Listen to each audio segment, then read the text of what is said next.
Assalamualaikum warahmatullahi wabarakatuh. Allahumma salli ala Sayyidina Muhammad wa ala ali Sayyidina Muhammad. Saudara-saudaraku yang tercinta, kembali lagi bersama channel Pangeran Cahaya. Semoga semuanya dalam rahmat dan lindungan Allah Subhanahu wa Ta'ala.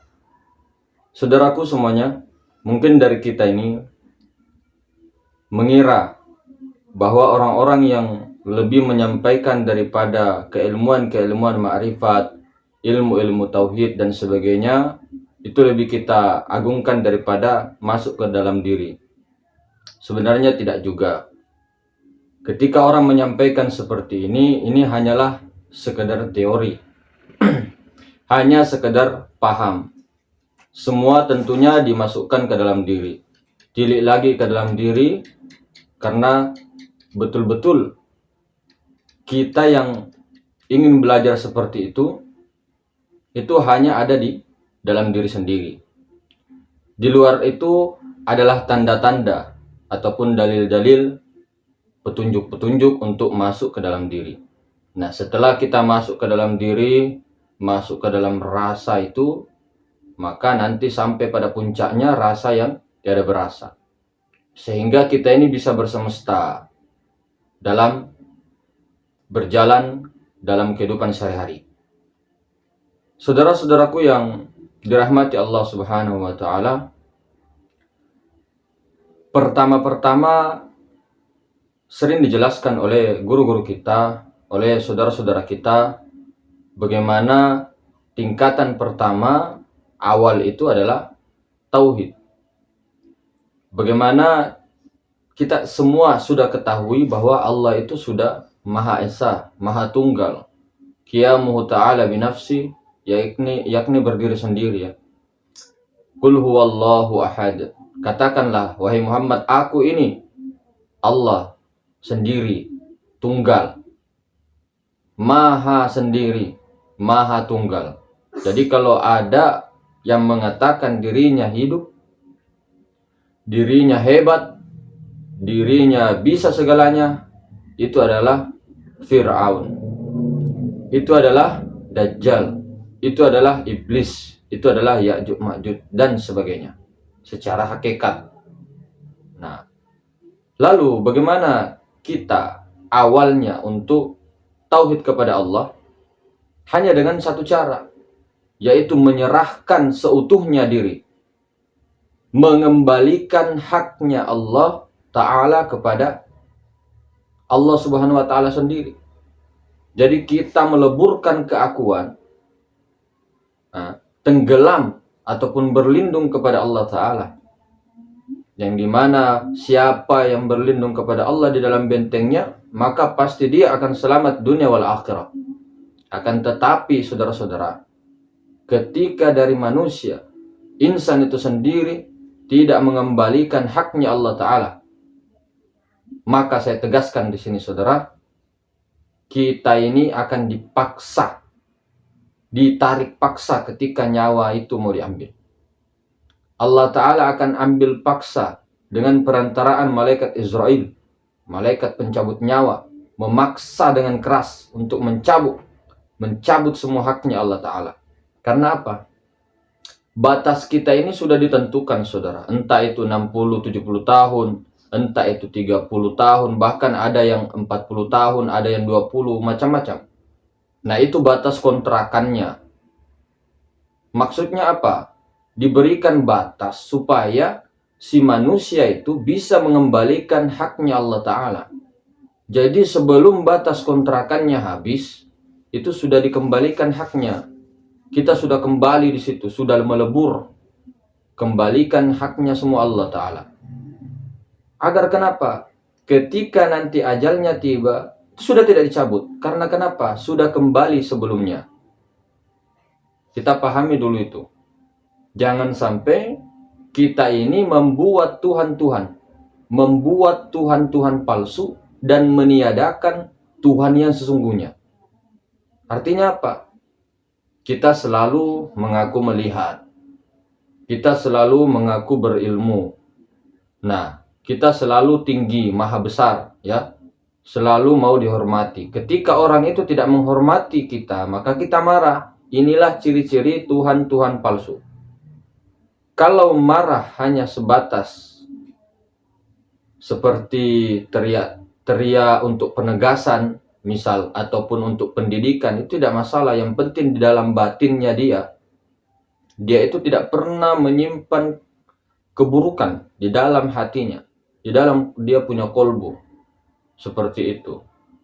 Jadi jangan pernah tertipu dengan orang-orang yang berpakaian compang-camping, ya. Orang-orang yang kumisnya panjang berantakan, rambut gondrong misalnya. Ada orang yang bersorban, ada orang yang beribadah dan begini-begini. Jangan tertipu dengan pakaian. Karena yang dilihat itu adalah hatinya, di dalam kolbunya itu. Dia menyimpan suatu ilmu ma'rifatullah. Dan di dalam batinnya tidak ada wujudnya. Dalam hatinya itu dia tidak merasa bahwa dia punya wujud. Semua yang wujud itu, baik itu apapun, dia satukan adalah itu murni wujud Allah Ta'ala. Itu murni hak Allah Ta'ala. Ketika ada wujud daripada dirinya, itu adalah kafir. Itu adalah murtad. Itu adalah keluar dari Islam. Itu adalah dosa-dosa yang paling besar. Saudara-saudara, dosa-dosa yang paling besar adalah mensyirikkan Allah, merampas hak Allah, merampok hak milik Allah Ta'ala. Itu adalah dosa syirik. Dosa-dosa ini seperti ini, saudara, tidak akan diampuni oleh Allah Ta'ala. Karena kita menghijab Allah Ta'ala, karena kita merampas haknya Allah Ta'ala, sifat-sifatnya haknya Allah Ta'ala. Jangan sampai semua amalan ibadah kita dari sejak balik sampai saat ini tidak ada yang diterima karena kesyirikan. Kesyirikan yang paling besar adalah mengaku bahwa kita ini ada. Selama kita merasa ada, Allah tak ada. Selama kita merasa ada, Tuhan tidak ada. Namun ketika kita sudah mengembalikan, merasa tidak ada, merasa sudah mati, merasa mati, bahkan tidak ada lagi rasa-rasa mati karena sudah mati, sudah mengembalikan semuanya, tidak melihat, ya, bisu, tuli, buta semuanya. Barulah di situ Allah Ta'ala akui kita sebagai hamba Allah. Akui sebagai hamba Allah. Hamba Allah itu bahasa Melayu tuh, hamba tuh bahasa Melayu. Artinya saya atau aku. Hamba Allah, begitu. Jadi bagaimana hamba Allah itu, itulah tajalli dirinya. Dia bertajalli sebagai sifat, sebagai insan, sebagai rahasia. Jadi insan dengan Tuhannya sendiri, hamba dengan Tuhannya sendiri, bagaikan matahari. Bagaikan matahari dengan cahaya. Cahaya dan matahari itu pasti berbeda. Cahaya ya bukan matahari, matahari ya bukan cahaya, namun tiada lain. Namun cahaya ini tiada lain daripada matahari. Begitu juga dengan hamba dengan Tuhannya. Ketika kita duduk-duduk seperti ini, kemudian ada cahaya matahari masuk, kita tidak perlu melihat matahari, kita hanya melihat cahayanya, kita sudah tahu, oh ini matahari. Nah, itu perbedaannya sedikit membeda, namun dia esa, tunggal. Zat dengan sifat itu berbeda. Berbeda, namun tunggal. Hamba dengan Tuhan berbeda. Hamba bukan Tuhan, Tuhan ya bukan hamba. Tapi esa. Tapi ya Tuhan itu, ya tajallinya ya insan itu tadi. Al-insanu sirru wa ana sirru. Insan itu adalah rahasiaku dan akulah rahasianya. Allah sendiri. Allah Ta'ala sendiri mengakui. Kalau sudah Allah Ta'ala mengakui engkau itu rahasiaku, wahai Muhammad, engkau itu aku, engkau itu sifatku, kenapa kita ini berani-beraninya mengaku bahwa kita ini ada, sementara adalah sifatnya Allah Ta'ala, sifatnya Allah Ta'ala, kembalikan kepada Allah Ta'ala bahwa ini sifat Allah. Melihat, mendengar, semuanya berjalan, semuanya. Ya, namanya, perbuatannya, sifatnya, zat hayatnya, wujud-wujud yang ada di dalam diri kita dan seluruh semesta. Kembalikan. Ini peringatan, saudara. Jangan sampai ada wujud selain Allah Ta'ala. Semua itu adalah nurnya yang kita lihat, kebesarannya. Siapa itu Allah? Siapa itu Allah? Allah sudah tahu, yaitu nurullah, nur Allah, nur Tuhan. Siapa itu? Yang terdiri dari zat, sifat, asma, dan af'al. Sudah mengetahuinya. Sudah berkali-kali dikatakan bahwa Allah itu esa pada zatnya, esa pada sifatnya, esa pada asmanya, dan esa pada af'alnya. Jangan sekali kita berani-berani untuk mengakui sifat Allah Ta'ala, sementara kita tidak pernah zat, tidak punya zat sama sekali, tidak punya sifat sama sekali, tidak punya nama sama sekali, dan tidak punya perbuatan sama sekali. Hadirin, kembalikan haknya. Jangan berlama-lama kita ini sering menunggu, sering merasa, ya. Bahkan ketika kita dihina, dicaci maki oleh manusia-manusia lainnya, kita terlalu marah, berambisi. Kita sering bertengkar sana sini untuk memperebutkan harta-hartanya Allah, pinjaman-pinjamannya Allah. Kita selalu ke sana kemari, mencaci maki, bertengkar, memperebutkan masalah ini, masalah itu, supaya diakui kebenarannya oleh orang, diakui kebenarannya oleh umat manusia. Na'udzubillah min dzalik.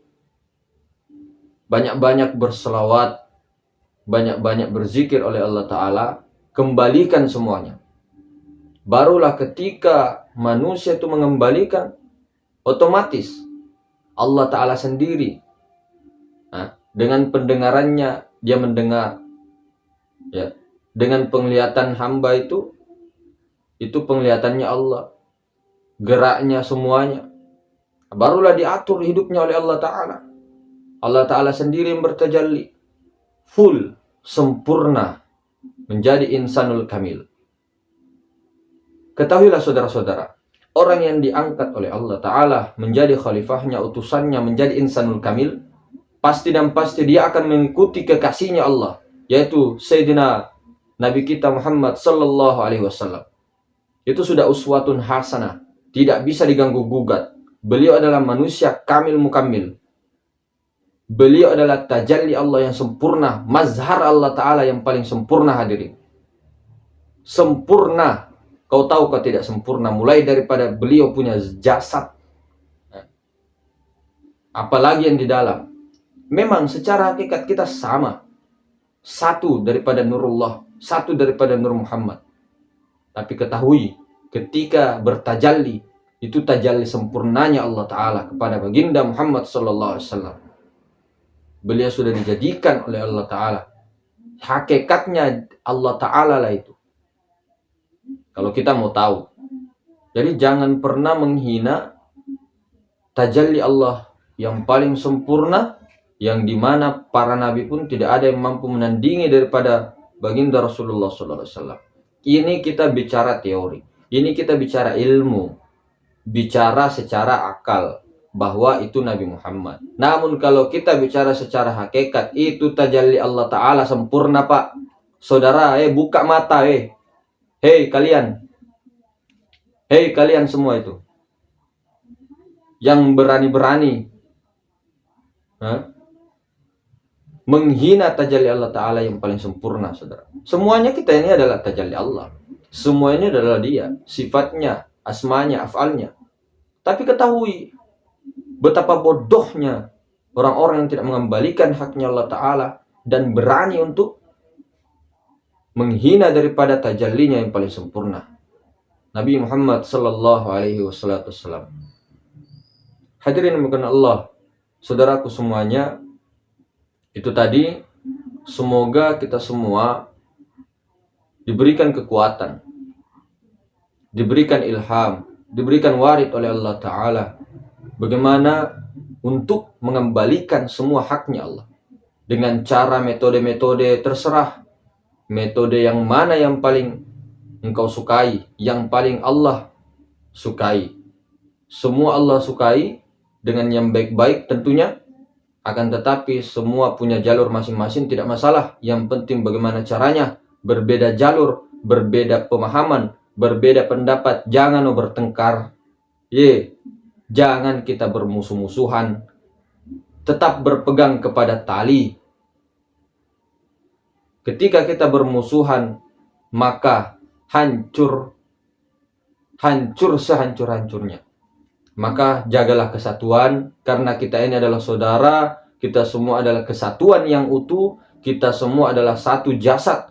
Siapapun manusianya, tidak terkecuali, apapun keyakinannya, apapun negaranya, apapun sukunya, kita semua esa. Kita adalah satu kesatuan, saudara. Wahdaniyah. Jangan memecah belah sesama manusia. Bahkan kepada hewan pun kita tidak boleh kurang ajar. Kita tidak boleh zolim kepada hewan, saudara. Apalagi sesama manusia. Apalagi sesama keyakinan. Na'udzubillah min zalik. Bagaimana kita kembalikan semua supaya sempurna hidup. Sempurna hayat. Sampai ajal menjemput. Kita dijemput. Bahkan ada orang yang sama sekali tidak dijemput. Pulang sendiri. Pulang sendiri. Itu berkah daripada nurullah. Dia pulang sendiri kepada haknya Allah Ta'ala. Karena sebelumnya dia sudah memulangkan dirinya. Nanti sang hayat yang ada dalam dirinya pulang sendiri kepada zat hayat itu sendiri. Pulang sendiri kepada nurullah. Di alam nurullah. Kembali. Itulah kembali yang nikmat, saudara-saudara. Itulah kembali yang dirindukan oleh para kekasih-kekasih Allah. Itulah kembali ke dalam rahmatnya Allah Ta'ala. Di alam tidak bercahaya, di alam yang tidak berwarna, di alam bening terang benderang jelas. Disitulah tempat kembali. Disitulah tempat rahmatnya Allah Ta'ala yang tiada batas, yang tiada berjarak. Tiada ruang waktu pun yang mampu membatasi semua itu. Disitulah tempat kembali. Innalillahi wa inna ilaihi raji'un. Kalau kitanya belum mengembalikan hak Allah Ta'ala, kembalikan sekarang. Hingga ketika ajal itu tiba, maka kembali dengan sendirinya. Wabillahi taufiq wal hidayah. Assalamualaikum warahmatullahi ta'ala wabarakatuh.